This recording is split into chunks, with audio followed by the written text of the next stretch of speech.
Bonjour à tous, j'espère que vous allez bien. On se retrouve aujourd'hui pour continuer à étoffer ma chaîne avec des guides de culture. Et celui que je vais vous présenter aujourd'hui, c'est un guide sur le noisetier. Avant de commencer, pour ceux qui découvriraient ma chaîne au travers de cette vidéo, sachez que vous pouvez déjà retrouver plus de 120 guides à peu près de culture avec quasiment toutes les espèces potagères. J'ai fait pas mal d'arbustes. Là en ce moment, je suis en train de faire les fruitiers. Voilà. À terme, il devrait y avoir plus d'un millier de guides.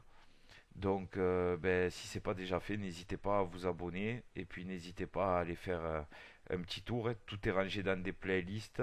Il y a une playlist potager, une playlist multiplication des végétaux, une playlist arbustes, une playlist. Enfin voilà, tout est rangé dedans par ordre alphabétique pour que vous vous y retrouviez.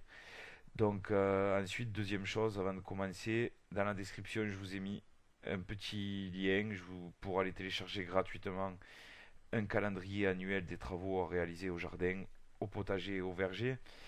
Un calendrier des semis du potager avec les périodes de semis, de récolte, les durées de culture, les espacements sur les rangs et les bonnes et les mauvaises associations du potager. Donc c'est gratuit, il vous faut juste désactiver les bloqueurs de publicité du style AdBlock. D'ailleurs, je vous invite également à le faire quand vous venez regarder des vidéos sur ma chaîne. Je sais que les publicités c'est chiant, mais c'est ce qui me permet d'acheter des bouquins derrière et de pouvoir vous présenter du contenu intéressant. Voilà, on attaque avec une petite présentation du noisetier. Donc le noisetier c'est un arbre fruitier qui fait partie de la famille des Bétulacées. Alors c'est un arbre très rustique dans toute la France puisqu'il peut résister à des températures allant jusqu'à moins 20 degrés. Là où il va faire attention, c'est que l'arbre en lui-même il résiste à moins 20 degrés, mais sa floraison hivernale qui intervient fin janvier pour les fleurs mâles et début février, fin mars pour les femelles, cette floraison elle peut être compromise par les gelées et détruite au-delà de moins 8 degrés. Donc il faudra faire attention à ça.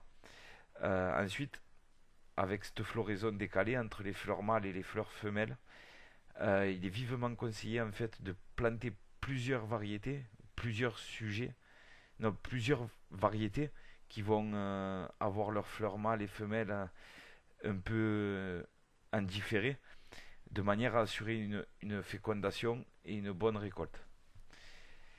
Une meilleure fécondation. Si vous plantez qu'un sujet, vous aurez des noisettes. Mais si vous avez des variétés différentes, vous en aurez plus puisqu'il y aura plus de fleurs mâles, de fleurs femelles fécondées.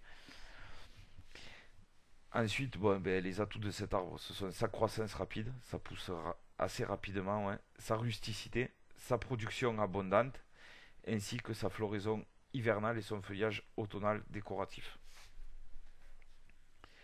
Au niveau du sol et de l'exposition, le noisetier il va s'adapter à tout type de sol, même calcaire, mais il aura cependant une préférence pour les sols légèrement acides, frais, légers et bien drainés.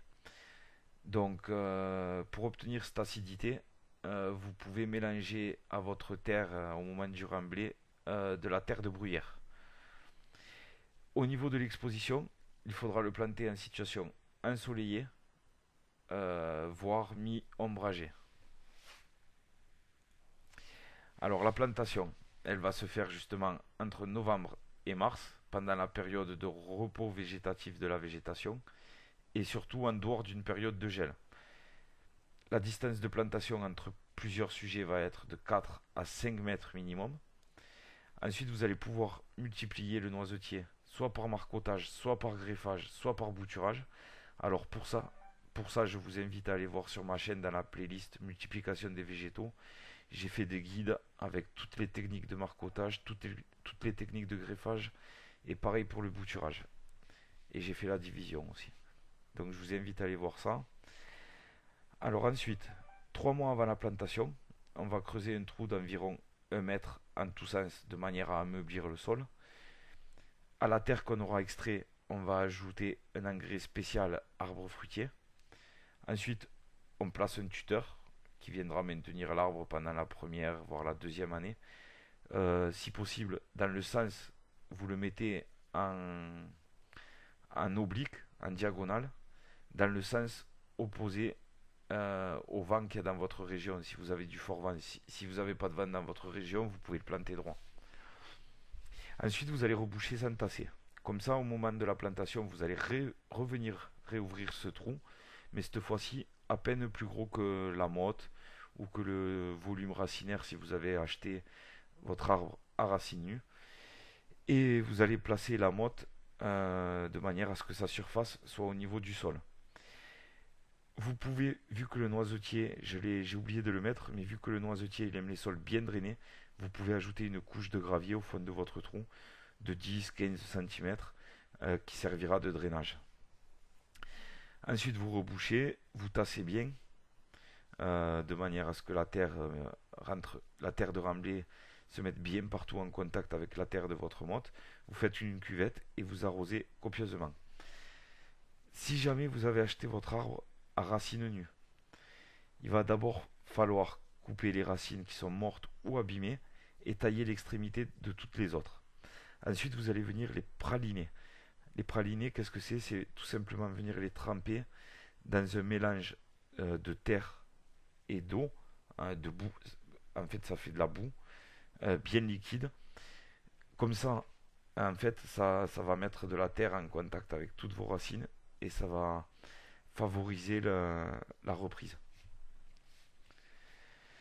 Ensuite, vous placez votre arbre au fond du trou, vous faites une petite motte comme sur l'image d'ici. Au fond du trou, vous faites une motte, vous y mettez du gravier aussi d'abord, 10 cm. Ensuite, vous faites une petite butte de terre de manière à venir répartir les racines bien dessus. Parce que il faut pas que les racines se recourbent, c'est jamais bon. Donc, vous faites une petite butte et ça ira très bien.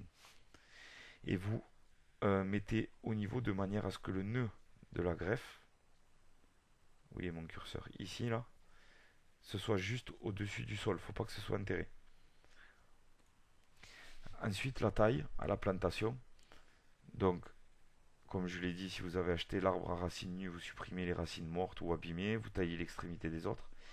Et ensuite, au niveau des branches, on va raccourcir d'un tiers la longueur des branches charpentières. Donc, on le voit ici.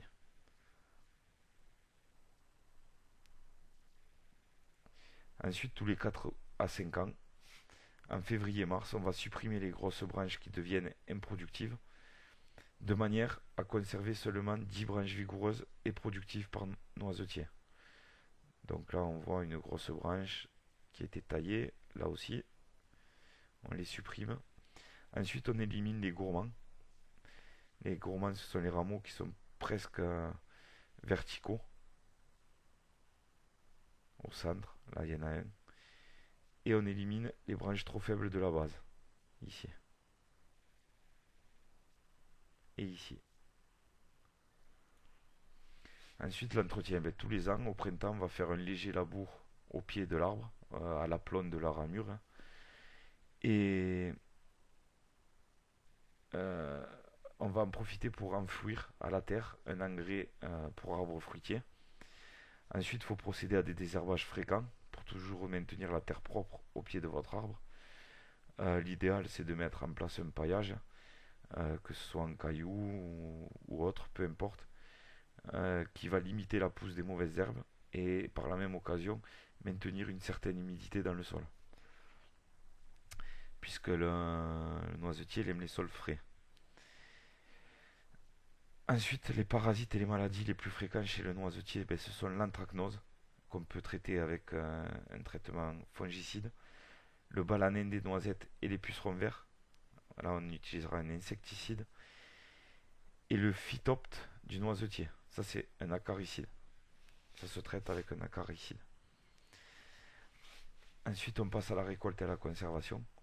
Donc, si vous voulez consommer vos noisettes immédiatement, on va les cueillir à partir de fin août en les détachant délicatement de l'arbre avec leur cupule qui sera donc encore verte au fur et à mesure des besoins. La cupule, c'est ça. C'est l'espèce de coquille qu'elle a sur une demi-partie. Ensuite, si vous voulez, si vos noisettes sont destinées à la conservation, que vous pourrez donc conserver pendant 2 à 3 mois. Vous allez les récolter lorsqu'elles seront sèches, entre septembre et octobre, en fonction des variétés. Et là, à ce moment-là, leur cupule, et elle est marron, et elle doit se détacher facilement. Ensuite, vous les faites sécher à l'air libre pendant 1 à 2 semaines, à l'abri du soleil, et vous les entreposez dans un local frais, sans leur cupule. Donc voilà, c'est tout pour le noisetier. J'espère que cette vidéo vous aura plu. Si c'est le cas, ben, n'hésitez pas à vous abonner. Si vous avez des questions, des idées de vidéos, des retours à faire, n'hésitez pas à me le dire dans les commentaires. Et puis n'oubliez pas le pouce bleu avant de partir si vous avez aimé. Moi, c'est ce qui me permet de voir ben, justement que vous avez aimé la vidéo. Donc voilà, c'est tout pour le noisetier. Et je vous dis à très vite pour un prochain guide qui va encore concerner un arbre fruitier. A plus.